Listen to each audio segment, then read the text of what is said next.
Olá! Você sabia que quando você reza, medita, ora, ou pensa em Deus, ou pensa na sua espiritualidade, você também está colaborando para a sua saúde física e emocional? Você acha mesmo que isso acontece? Você acha que isso é provado cientificamente? Deixe aqui os seus comentários.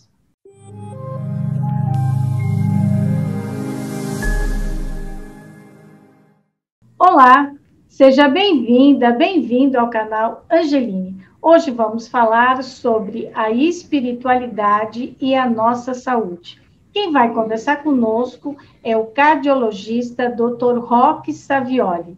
Ele é doutor em ciência da saúde na cardiologia. Dr. Roque, muito obrigada por ter aceitado o nosso convite. É um prazer recebê-lo aqui no canal Angeline. Prazer é meu, Cristo. Realmente eu gosto muito de falar sobre esses assuntos, principalmente relacionando a ciência e a fé. Doutor Roque, o senhor é uma pessoa, o senhor é um cardiologista, e qual é a sua religião? Eu sou católico, apostólico, romano. E o senhor também tem programas de rádio, né? E o senhor já escreveu vários livros sobre a espiritualidade e a fé, é isso? Exato. Eu sou âncora do programa Mais Saúde, apresentado pela Rede Canção Nova de Rádio. Eu faço esse programa todos os sábados, da 12h30 a 1h. Eu tenho vários livros publicados sobre esse assunto, que eu tive o prazer de ser o pioneiro em estudar a espiritualidade aqui no Brasil. O meu primeiro livro, Cris, foi de 2002. E esse livro, hoje eu tenho mais de 20 aqui no Brasil, alguns na França, na Itália, na Espanha. E hoje, graças a Deus, eu estou relançando o meu primeiro livro, comemorando mais de 500 mil exemplares vendidos, que chama-se 20 anos do Milagres que a Medicina Não Contou. Milagres que a Medicina Não Contou foi esse primeiro livro meu, de 2002. E, então, agora, 20 anos depois, contando a minha experiência, né, com a relação da fé e a saúde, né, mostrando algumas evidências, né, do dia a dia, casos onde a fé realmente modificou a evolução da doença. O senhor fez pesquisa sobre isso, já que o senhor é um doutor em ciência da saúde, o senhor pesquisou sobre a espiritualidade e a saúde física? Sim, lá no Instituto do Coração nós temos um grupo de estudo que faz essa relação espiritualidade e saúde, e nós fizemos uma investigação avaliando as pessoas de mais idade, porque eu faço parte do grupo de cardiogeriatria do INCOR. Então a gente atende pessoas acima de 70, 65, 70 anos de idade. E nós avaliamos a relação entre a espiritualidade, qualidade de vida e depressão nas pessoas acima dessa idade. E foi nítida a correlação. As pessoas que têm espiritualidade, elas têm menos depressão, elas toleram melhor e têm melhor qualidade de vida. Isso, o que nós fizemos só veio corroborar os dados, inúmeros trabalhos científicos que existem no mundo inteiro, sempre relacionando, né, espiritualidade com qualidade de vida, com melhora de hipertensão, tem uma série de coisas. Tem uma máxima que diz que quando a pessoa vai para a sala de cirurgia com um santinho na mão, ela faz a cirurgia, mas a recuperação dela é mais rápida. O que acontece com o cérebro, com o organismo humano, que ele vai tão imbuído pela fé que ele consegue se recuperar rapidamente? Ou mais rápido do que as outras pessoas? Existem várias pesquisas nesse sentido, né?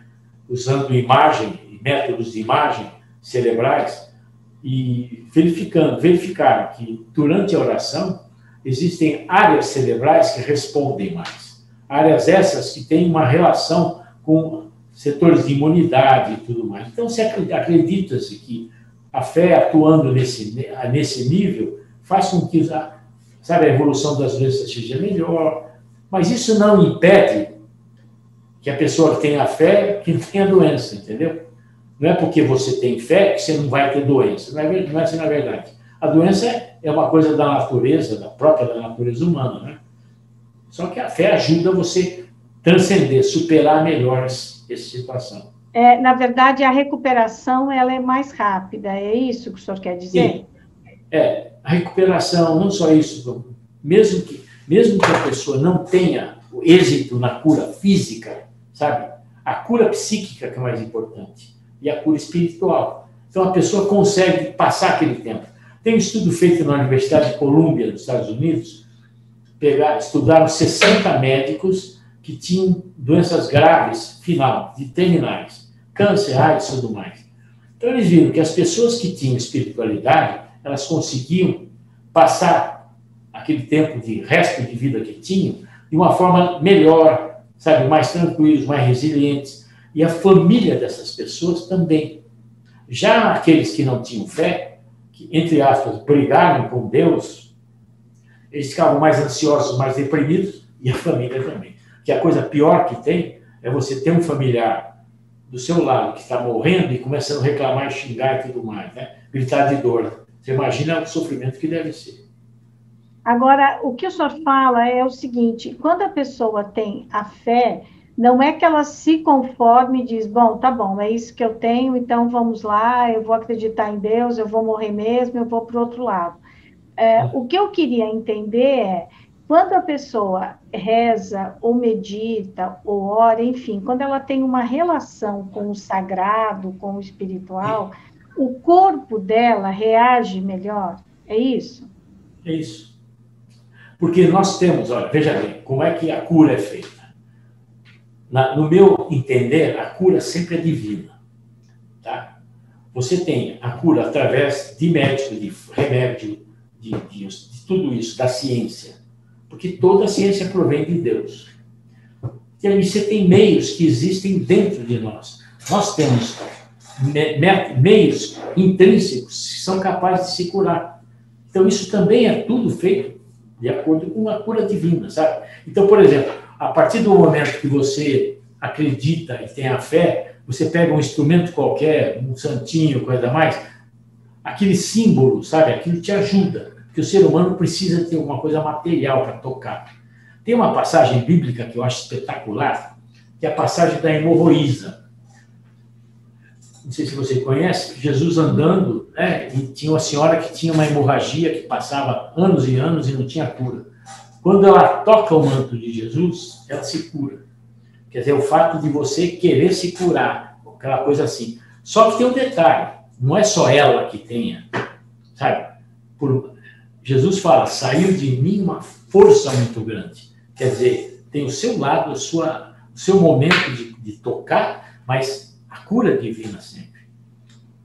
Agora, o que o senhor fala sobre a cura divina, o senhor diz o seguinte, as pessoas têm, os cientistas, os médicos, enfim, todo mundo que cuida de um paciente, ele tem a inteligência, ele tem a ciência, tudo isso vem através de Deus, não é isso? É isso que o senhor está querendo dizer? Toda a ciência vem de Deus, né? É isso. Agora, quando o senhor participou de alguma pesquisa mostrando o que acontece com o cérebro da pessoa quando ela reza, ou medita, ou faz oração, enfim, quando ela se religa para o sagrado, o que acontece com o cérebro da pessoa? Nós não temos no Brasil nenhum tipo de pesquisa desse nível, tá? A gente só conhece, eu conheço por dados de literatura, vários autores que, como eu disse, fizeram exames de imagem. O PET scan, por exemplo, que é uma tomografia que analisa áreas cerebrais que estão em movimento, ou a ressonância magnética funcional. Aí eles viram que existem áreas cerebrais que são estimuladas durante a oração. Tem um estudo feito, por exemplo, eles pegaram pessoas com muita fé, muita espiritualidade, monges beneditinos, que estavam dentro do convento lá. E compararam com pessoas que estavam, tipo assim, jogando baralho. Tá? E fizeram em três situações. Fizeram o PET scan em 3 situações. Primeira situação, durante um momento de oração, os 2 grupos orando. Tá? Fizeram o exame do cérebro. Segundo, durante uma coisa de alegria. Por exemplo, recitando qualquer coisa de alegria, tá? Uma coisa alegre qualquer. E uma terceira situação, lendo uma lista telefônica, uma coisa chata. Quando tinha ainda a lista telefônica, né? Hoje não existe mais isso. E viram o seguinte, que as pessoas que rezaram o primeiro salmo, Salmo 20, o Senhor é meu pastor e nada me faltará. Isso que eles fizeram, esse tipo de oração. E viram que as pessoas que tinham fé, esses monges, eles acendiam uma região cerebral que não acendia nos outros. Entendeu? Então, eles falavam a mesma oração. Mesma coisa, o Senhor é meu pastor e nada faltará. Fizeram o PET scan. Então, assim, áreas que se ativaram, que até eles chamaram de neuroimagem da fé. Uhum. Isso é um estudo pequeno que fizeram, porque é difícil, você não tem patrocínio para fazer esse tipo de estudo, entendeu? Você não tem um laboratório, tem um produto em vigor. Mas, e tem alguns estudos feitos, a grande maioria dos estudos são estudos observacionais, sabe? Você pega um grupo de pessoas, analisa ali, vamos dizer, olha, as pessoas que vão na missa tantas vezes por semana têm menos inflamação do que as pessoas que não vão. Desse jeito.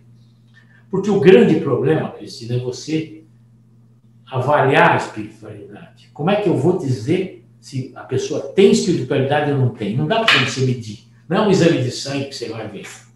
Então, existem escalas que a gente faz. Aqui no Brasil tem uma escala que foi aceita, que é a escala feita pela Duke University. Você tem uma série de perguntas onde você vai avaliando aquilo que se chama de religiosidade.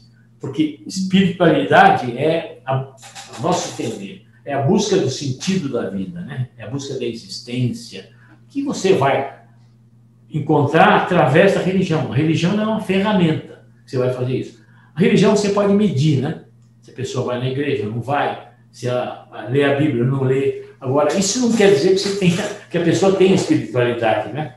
Tem muita gente que... Então, esse autor, que é o Harold Carnegie, que foi o cara que mais estudou esse lado de espiritualidade e saúde, que mais estuda, ele é da Universidade da Carolina do Norte e da Duke University, ele é professor de psiquiatria, e ele tem vários estudos fazendo, e ele fez essa escala que foi validada no Brasil.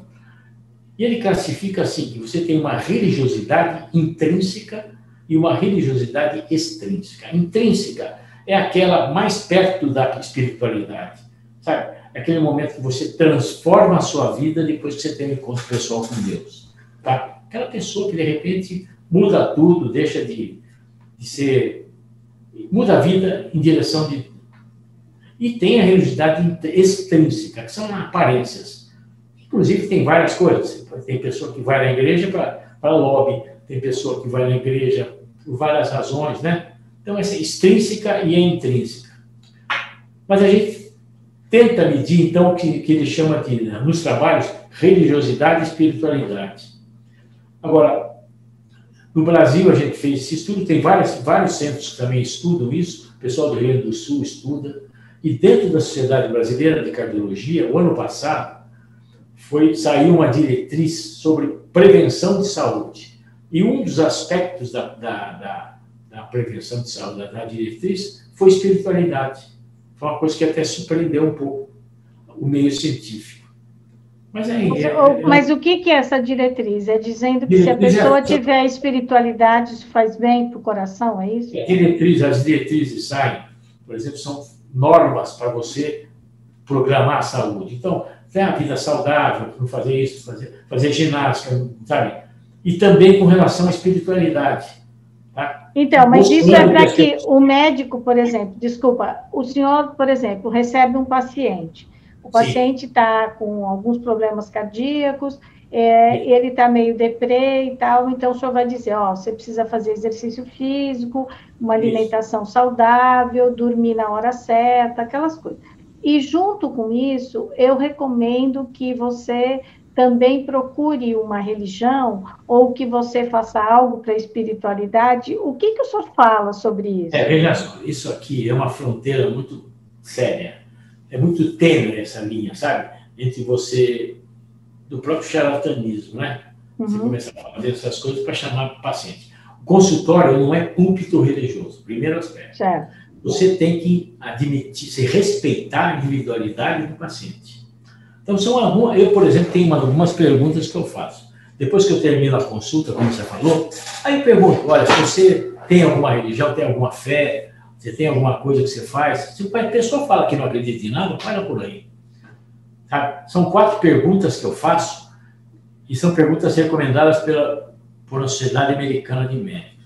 Então, a primeira é essa. Depois você pergunta, olha, você frequenta a religião, desde que você saiba a religião da pessoa. E no final, você faz uma pergunta que é crucial, e depende muito do médico estar preparado para isso. Você gostaria de falar em Deus comigo? É uma pergunta que você não imagina como abre o canal da consulta, né? Totalmente abre, a relação médico-paciente se torna fantástica. E as pessoas se abrem, elas contam? Total. Às vezes o cara vem no meu consultório, por exemplo. A grande maioria vem com dor no peito. Mas não é o coração físico que dói, é o coração emocional. Mas o problema é o seguinte, que eu estava dizendo, Cris. O médico tem que saber, entender religião. Porque eu atendo, o Brasil tem várias religiões. Tá? Eu atendo muçulmano, eu tenho que explicar para ele que, na época, eu tenho que saber que na época do Ramadã, ele precisa saber, dosar a glicemia, sabe? Não precisa tomar insulina, porque senão o cara vai ter crise de hipoglicemia. Eu tenho que respeitar as religiões afro-brasileiras, eu tenho que entender aquilo, para poder dizer para o paciente, para poder conversar. Agora, graças a Deus, a maioria dos pacientes me procuram por conta de saberem que eu sou católico, carismático, da renovação carismática, da canção nova, todo mundo me procura assim. Então fica mais fácil. Mas a gente tem que respeitar. Tem pacientes que chegou para mim outro dia, que na ficha de internação, de atendimento, eu pergunto a religião, não é por outra coisa, porque existe a testemunha de Jeová, por exemplo. Se a pessoa precisa fazer uma transfusão de sangue, tem que saber. O cara se revoltou, porque achava que eu estava perguntando de religião, porque ele detestava a religião e era um jeito ateu. Eu falei, tudo bem, você pega com o dinheiro da consulta e vai embora. Você tem que respeitar as pessoas. Porque quando a gente fala no respeito, né, eu sempre falo aqui no canal, Angeline, que, na verdade, o que acontece? Você não precisa amar, você não precisa gostar, mas você precisa respeitar. O respeito, ele é fundamental em qualquer situação. Mas na religião, você passa a entender um pouco a cultura do outro. É como o senhor diz, né? O muçulmano, quando chega no Ramadã, você tem que entender que ele vai passar o dia inteiro sem comer, ele só vai comer à noite, né? Então, várias religiões têm algumas coisas que elas podem comer, outras que elas não podem comer, basta que respeite e entenda isso. Né? Agora, o que eu estou entendendo do que o senhor disse é o seguinte, é que não basta a pessoa ter uma religião, o que ela precisa é acreditar naquilo que ela vai. Então, não basta ir à igreja, ao templo, ao candomblé, seja o que for. O que ela precisa é acreditar no orixá, acreditar em Deus, acreditar no Buda, acreditar, para ela poder, com essa espiritualidade, se ajudar na saúde física e mental. É isso? A religião, o que é? Para você ligar o sagrado, não é isso? Você falou, certo. É ligar, né? Agora, você precisa ter fé, basicamente. A religião é uma ferramenta para isso. Certo. Eu conheço muita gente que frequenta a igreja, mas sempre que não tem fé. Né? Agora, religião tem normas. Cada religião tem uma norma diferente da outra. Então, se você é daquela religião, se você se professa naquela religião, você tem que seguir aquela norma. Isso que eu digo que é importante. O médico, eu fiz um livro, Cristina, que chama-se Fronteiras da Ciência e da Fé. Esse livro eu publiquei pela Editora Global já faz tempo. E nesse livro, justamente eu faço um apanhado de cada religião que existe aqui no Brasil. Sabe? Porque esse livro foi feito por um profissional de saúde. Sabe? O cara que atende o paciente. Então lá eu dou, por exemplo, a anamnese espiritual, tá? Que é uma anamnese proposta pela Clínica Maia. Então, tem lá as questões, as perguntas que a gente pode fazer ou não. Agora, isso tudo que eu te falo, tudo isso é uma coisa material, sabe? É uma coisa que você, sabe, é muito humana. é muito pessoal. Agora, não é aquela coisa intrínseca. Tá? É. Diferente, por exemplo, olha que coisa interessante. Todo mundo fala da reza do terço, né? Que é uma coisa de repetição, tem muita crítica, muita coisa. Tem um estudo feito na Universidade de Pavia, na Itália. Eles fizeram comparando a reza do terço. Mandava a pessoa rezar a Ave Maria. Então, o padre fazia a primeira parte da Ave Maria e o público respondia. E fizeram dosagem de fluxo cerebral, pressão arterial, frequência cardíaca, dados vitais. Durante a reza do terço, acontecia o seguinte, havia o sincronismo do sistema nervoso, que é o agitado, que é o simpático, excitador, o sistema nervoso parasimpático, que é a calma. Então, a pessoa ficava calma. O fluxo cerebral melhorava, a frequência cardíaca variava mais. Então, mostrando que isso por conta da respiração só. Sabe, quando você respira, você vai fazer o sistema nervoso ficar em sintonia. Mas isso é uma coisa física, não quer dizer que a pessoa tenha espiritualidade ali. Eu receito para o meu paciente o terço. Claro, o paciente que é católico, não é? O terço. Porque tem o lado físico, que a gente sabe que melhora, e tem o lado espiritual. Porque enquanto você está repetindo aquelas coisas, o teu inconsciente está entrando em contato com Deus. Se você tiver fé, né? Agora, isso valeria também, por exemplo, para quem é budista, a meditação. Porque isso eu ia perguntar para o senhor. Quando a pessoa está em oração, seja em que credo for, em que crença for, Sim. ela geralmente está em silêncio, né? Ou ela faz uma oração, mas enfim, o que a pessoa faz? Ela foca naquilo, né? Ela respira, tem alguns se ajoelham, outros ficam em pé, outros sentam, mas a coluna é uma coisa que está sempre ereta, né? Para você rezar ou para você orar, e essa respiração, ela te ajuda a fazer com que todas as células se oxigenam, não é isso? Você tem isso? Essa é uma parte. Se a pessoa, por exemplo, se a pessoa... Nas assembleias carismáticas, por exemplo, tanto da religião católica como do evangélico, todo mundo começa a orar em línguas, é uma gritaria total, ninguém respira ali, entendeu? E você está tendo uma comunicação com Deus. Então, não é obrigatório. Mas, por exemplo, se a pessoa faz uma meditação, que ela não faça isso pensando em ninguém, em nenhum Deus, vamos supor que ela não crê em nada, ela simplesmente faz uma meditação, e aí nós vamos contar a respiração, para que ela acalme a mente, para que ela fique melhor. Ela também não funciona como uma oração da mesma forma no organismo? Não, porque aí é uma coisa biológica. Por isso que eu acabei de falar para você da reza do terço. Você tem o lado biológico da respiração, mas não é o lado de fé. É diferente. Entendi. Agora, é claro que Deus fez tudo. Eu acho que tudo é proveniente de Deus, né? Então, o nosso organismo se a gente sabe, tem esses métodos, como eu falo, o paciente não acredita em Deus, né? Não acredita em nada. Eu falo, mas Deus acredita em você. Pronto, entendeu? Uhum. Mas uma pessoa que também é otimista, diante da sua doença, também ela pode, né? Também, porque eu falo, tudo isso é lado biológico, né? Otimismo, a gente sabe que as pessoas otimistas, elas têm menos doença, que elas vivem mais. Agora, a fé é uma coisa diferente, sabe? Fé, por exemplo, é o cara que está morrendo ali, está morrendo de dor, e ele está tranquilo. Eu já tive a oportunidade de acompanhar dois místicos, duas pessoas com muita fé, dois cânceres assim, violentos, pessoa com muita dor, e ela resiliente, tranquila, serena, sabe? Então, isso, biologicamente, ela estava em frangalhos, mas espiritualmente ela estava bem. Dois casos espetaculares que eu tive a oportunidade de acompanhar. E quando o senhor conversa com as pessoas, conforme o senhor atende um grupo de pessoas idosas também, né? As pessoas, quando elas vão ficando mais velhas, elas vão mudando em relação à sua fé? elas vão acreditando mais, ou elas ficam mais assim... O que acontece com quem vai ficando mais velho? É gozado que vem a finitude, né? Perto da finitude, a pessoa começa a ficar mais espiritualizada, né?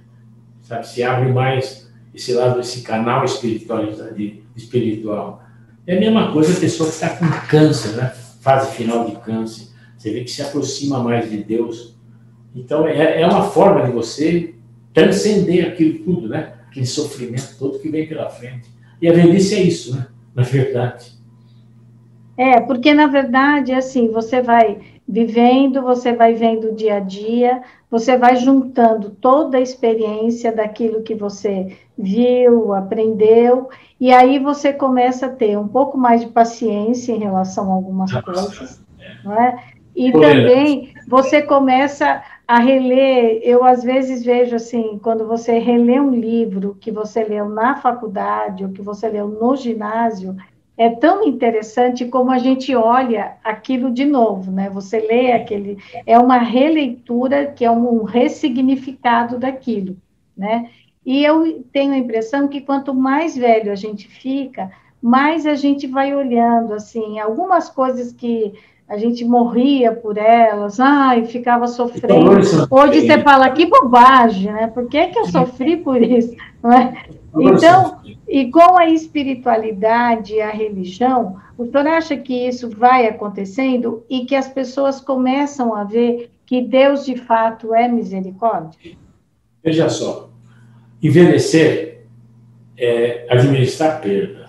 Você perde, a partir do momento que você nasce, você já está perdendo, né? Perdendo tempo de vida e tudo mais. Você vai perdendo autonomia, você vai perdendo identidade, você vai perdendo amigo. A única coisa que você não pode perder, não deve perder, é a fé. E conforme a gente vai envelhecendo, o que você falou, os valores vão mudando, né? Você tem muita perda, né? Então, de repente, aquilo que você achava que você é o chefe da família, que você que comanda toda a parte econômica, de repente você é comandado. Olha como as coisas... Você tem que estar preparado para isso. Porque senão vem depressão, vem doença, vem morte, vem câncer. Você tem que estar preparado. Como é que você se prepara para isso? Para as perdas da vida?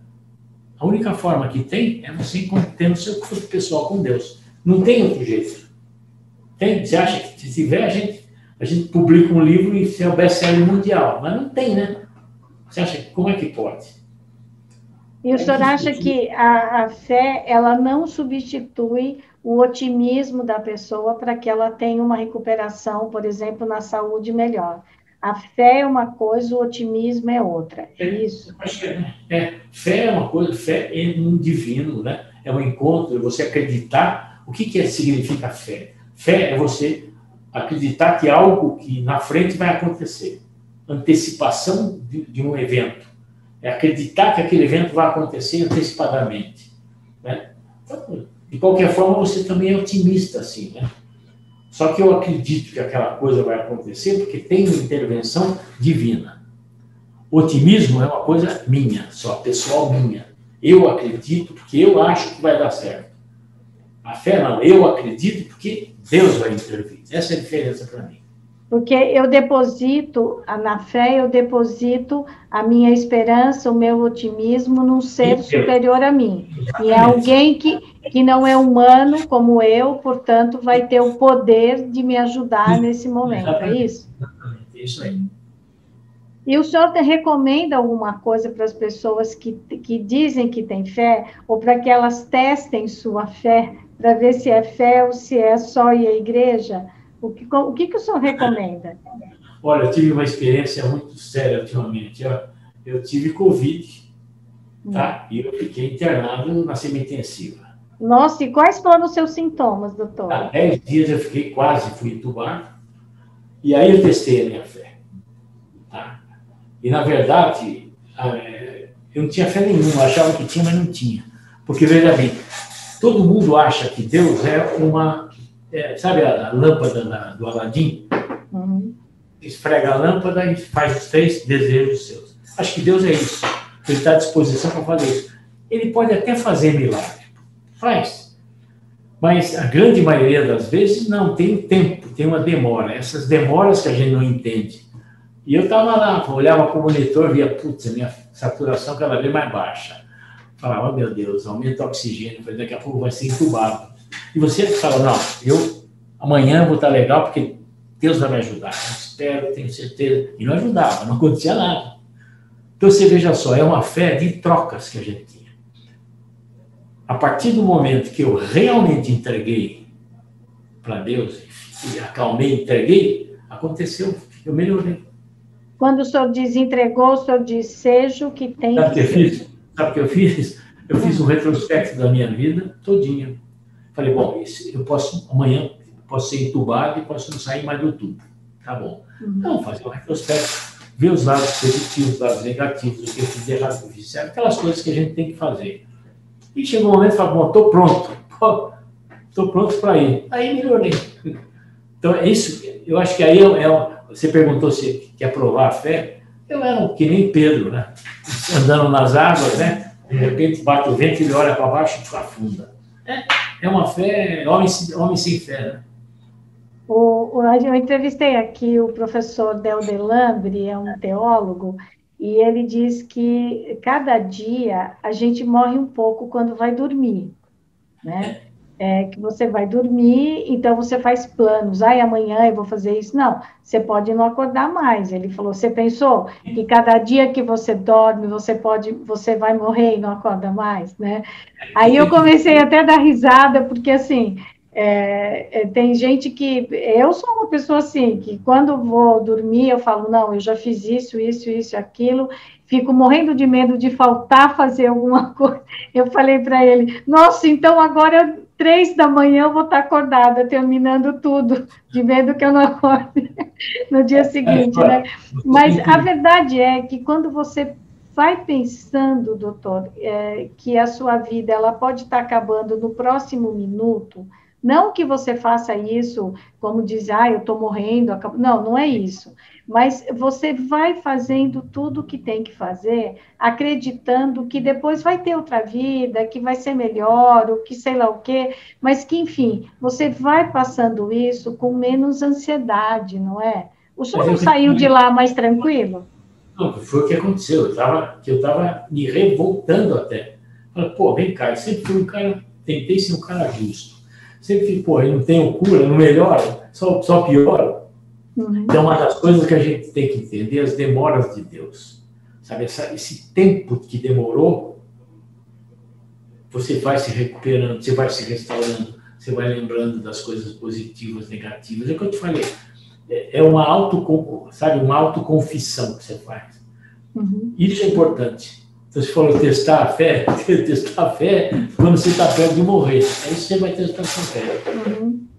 E o senhor recomenda alguma coisa para as pessoas quando elas estão ou muito tristes? Porque hoje também, qualquer tipo de tristeza vira uma depressão. Não é bem assim, não é, doutor? Todo mundo tem direito a ficar triste e tal. A depressão é uma doença, é outra história, né? Porque a pessoa fala, estou meio deprê. Não, morreu alguém, você tem que ficar triste, você não fica depressivo, né? A vida é de alegrias e tristezas, não é isso? Tristeza e alegria faz parte do nosso psiquismo. Tristeza é uma coisa, depressão é bem diferente.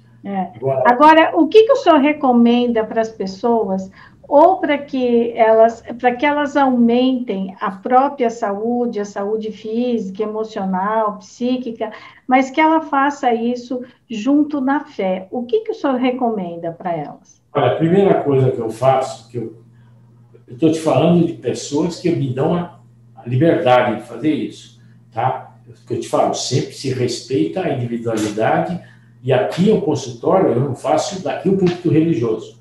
A minha religião é a minha, a do paciente é a dele. Se forem iguais, falamos a mesma língua, melhor. Tá? Quando 2 ou mais falarem de mim, estarei entre vocês. Maravilhoso. Tá? Então, o que eu faço? Eu mando fazer. Mando a pessoa confessar, eu mando a pessoa procurar o pastor, procurar o padre, sabe? Conversar direitinho. Sabe? Eu acho que tentando se arrumar espiritualmente. Olha, a doença começa no físico, no psíquico e no espiritual. E a saúde é a mesma coisa. Então, não tem sentido você se cuidar, fazer ginástica, fazer isso, aquilo, tá? Se você não vê no lado espiritual seu. Tem que ter tudo junto. É uma unidade, o ser humano é uma coisa só. É o conjunto da obra. É sim. Uhum. Então, tá bom. Doutor, eu bom. agradeço muito o seu tempo, agradeço as suas explicações, e a gente vai deixar aqui no texto do YouTube um currículo, né, um pequeno currículo seu, e também o nome dos livros que o senhor já publicou, e as suas redes sociais, para quem quiser entrar em contato com o senhor. Bom, eu agradeço o seu convite, e é sempre bom. Eu estou à disposição, se quiserem fazer algum tipo de pergunta depois, te mandarem para você, eu estou à disposição, tá bom? Tá legal. Muito obrigada, doutor. Obrigado a você. Obrigada.